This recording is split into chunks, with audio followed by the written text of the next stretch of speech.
We have faith that our judiciary will protect and uphold the Constitution of Kenya and will exercise fairness and give justice to Rigathi Gachagua and his supporters.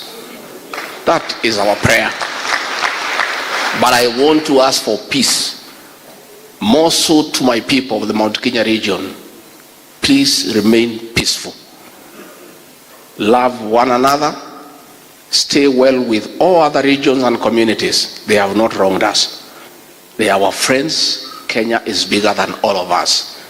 And we don't have another Kenya. We only have one Kenya.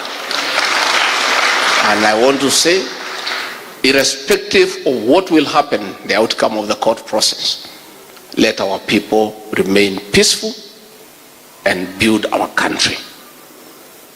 A time will come for us to speak.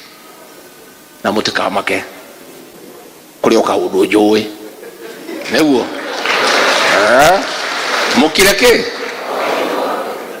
no idio tware kuo no idio teke maundu ma nyombe no itu nitukubanga wega na mutigecire ni ndirahurwo ni muwi nitukwibanga we na tutiri akigu na mukungia korire u koguo inywe muhorere na MC ogwetwo Nduta anyiterwo ino ni njamba ino uyu ni ageragia muno ndimwendete muno koguo thengio muno twina mwathi ari mwecimu wanyu guku